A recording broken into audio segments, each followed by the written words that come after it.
Hello YouTube, my name is Fag. Welcome to my channel. Hope you enjoyed this video. Make sure to like, comment, and subscribe. And here we go. Now, I like tech and stuff, so let's see what Linus had to say about Nintendo Switch 2 being bricked, shall we? Report online service bans after using MIG flash cartridges. Okay, MIG flash cartridge. Who's all familiar with the MIG flash cartridge? Anybody know what that is? If not, I can tell you. The MIG flash cart is basically supposed to be for your games, right? Like, say you own a game and you need to make a backup of it. That's what you use the MIG for. Now, some people don't quite follow the rules on that and just say piracy is real.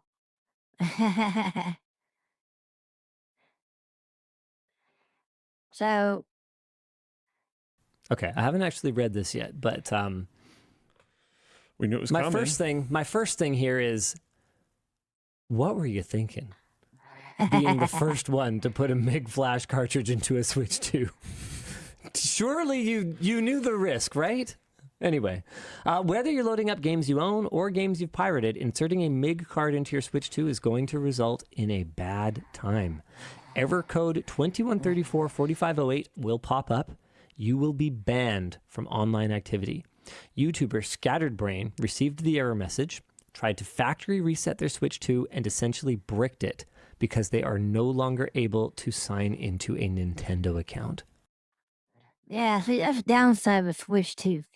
You have to be online and slide into an account to use it, right? And why would you put a MIG cart into a Switch 2 anyway?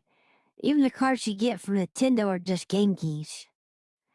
You have to download the games, which is the carts they provide because they don't have an actual physical copy of the game, which is silly.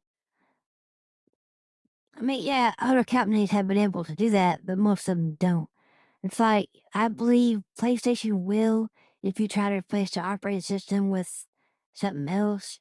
Microsoft with Xbox is real bad about this too. Uh, they don't like piracy either. Nobody likes piracy, really, right? But my whole thing of it is, right, if you're doing it to back up your own personal games, something that you own a legal copy to, that shouldn't be an issue.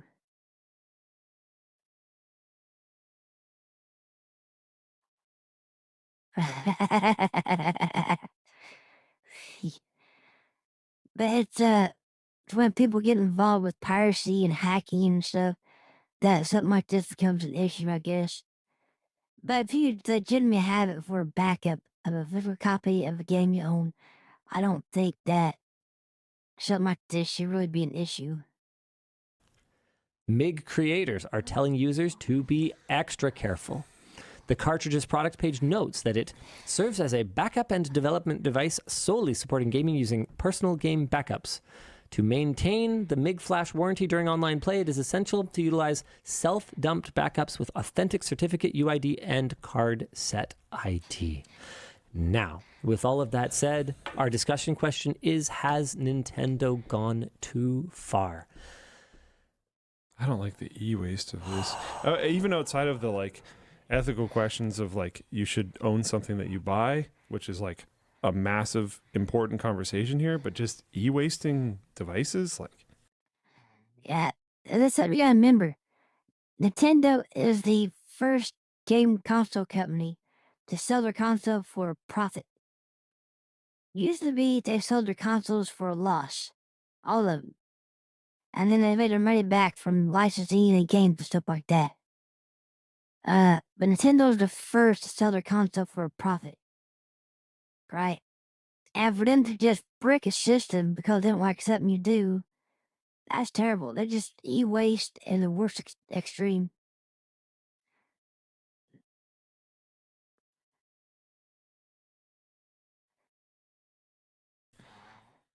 Devices that they made a profit on. Just throwing that out there. Nintendo has been very upfront about the fact that they are no longer following the console pricing sort of paradigm of selling the hardware at a loss and then making it up on the software. They controllers and stuff. Oh no, stay safe. Your thunderstorm. Hope everything works out for you. If it gets too bad and you have to go, let us know. We want you to be safe, okay?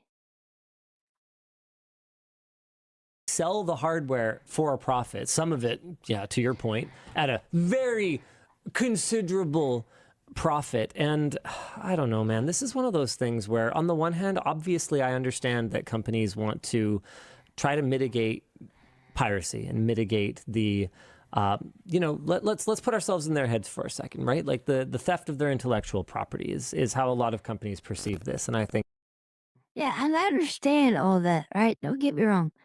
I'm saying people who do stuff like this for legitimate reasons, whether you're trying to develop your own game or whatnot, like a copy of a game if you own, like a backup of a game you own, those two things should not be an issue. But it's the piracy and all the other stuff that gives stuff like this a bad name. think that Nintendo would absolutely be one of them. So I understand the motivation here, but the flip side of it is like, I have such a hard time with companies punishing users for not buying enough of their stuff. And it's something that has always kind of bothered me about the Apple ecosystem. It's like, oh, you want battery monitoring for your AirPods that we could easily implement on Android? Well, we don't because, I don't know, you, buy an iPhone. And it's like, well, but yeah, that's another annoying thing, right? Apple being Apple. I already gave you $250. Was that not enough? I'm sorry, and I love how in this you're looking up. Well, that's where Apple is. It's interesting. That's where their own ass is. Oh. Which is where they're inside. Oh. And so, for Nintendo here too, like especially like to Luke's point with how expensive the first party accessories are and stuff. Oh man. Like I could see them, doing something. I don't even know. I don't even know what. And this is just a rumor. I don't know if it's confirmed yet or not.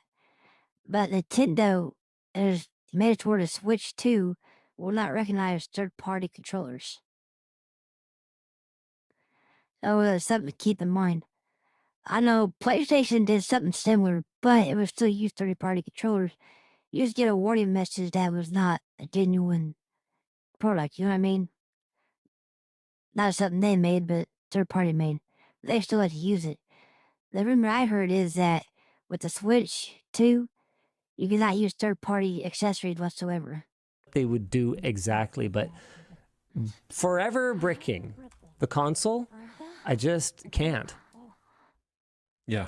Like this is and it was pointed out actually in some of the comments on our videos sort of discussing the Switch 2 that Nintendo's not the first to reserve the right to do this.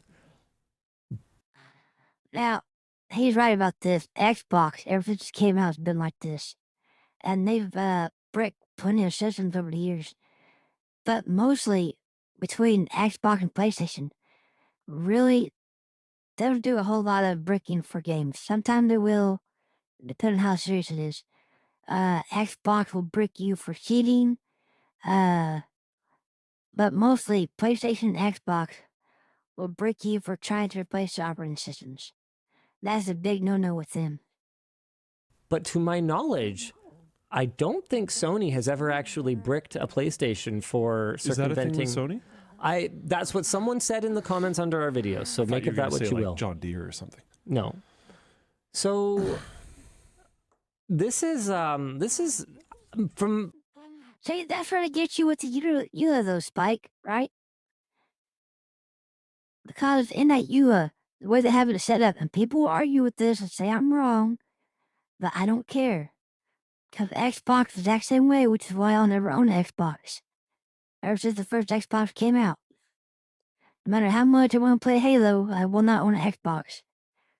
Because in that EULA, the way it reads, You do not own that piece of machinery.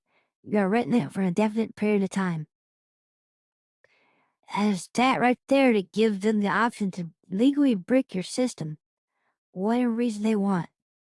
You do something they don't like, they'll brick you. And that's what Nintendo's doing. As far as I know, this is new ground that we're treading, is it not? And I don't like it. So, okay, Scrappy DP says they just bricked the console, or the software, not the console. But does it, I mean, See, it's brick the software, right? But that's the problem with the Switch 2. You have to be online to use it. You cannot use the Switch 2 offline because you have to be logged into your Switch account.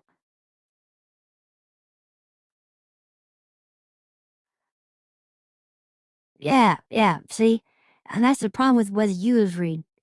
And people will fight me over that, but I don't care. Right? As long as that clause is in there, you really do not own that machine, no matter how much you paid for it. As long as they can come in and break it anytime they want to, that right there means you do not own the machine. And they want to say you do, then I should give you the legal right to sue them for breaking your machine. But that's my personal opinion on that. but, I mean, come on. What are you buying when you buy a Switch 2? Bent Bob says Nintendo has not gone too far, in their opinion. If the Switch 2 ban was due to the console being connected to Nintendo servers at the time of using a MIG Switch cart, then this is more or less what Microsoft and Sony have done on prior hardware connected to the internet. If it's baked into firmware to check if offline, it would still be in line with prior consoles. If you hack or run backups, you'll have to be careful and accept the consequences. I mean, yeah, that's fair enough. Do be careful. The MIG site says that it's compatible with Switch 2. Seriously? Still? That's insane. That's insane. Someone in Floodplain Chat said it. I did respond to them.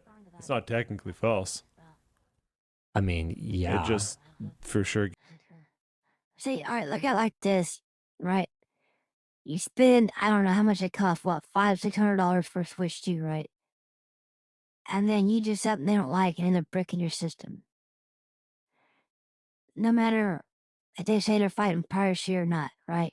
You spent all that money for that piece of hardware. Then we come in and say, hey, you can't use it no more. Yeah, that's what I'm talking about, right? I don't care if it's a you or not. They should not be able to do that.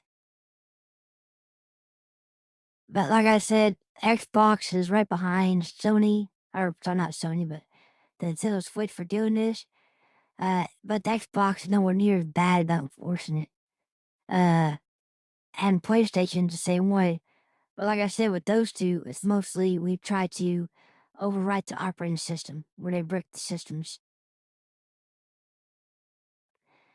But with those two, you can still play them in offline mode. The Switch 2, you can't. That's what they get you with the Switch 2. It has to be online and has to be connected at all times in order to play a game.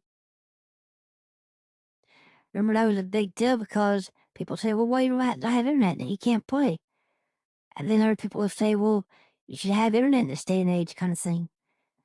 Which is wrong, I believe. It gets you banned. Well, not necessarily for sure, but It's like that's crazy. It's like them saying their genitals are compatible with your butt, but not warning you about like that it might be uncomfortable. I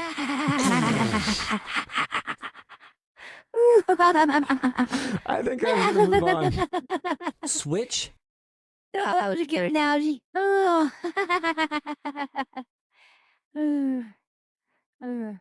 Anyway, Linus is a good source of tech news. That's why I chose him with this, because he doesn't deal with rumors when it comes to tech news. Yeah. Anyway, that's Linus' take on the Switch 2. Thank you, Linus Tech Tick.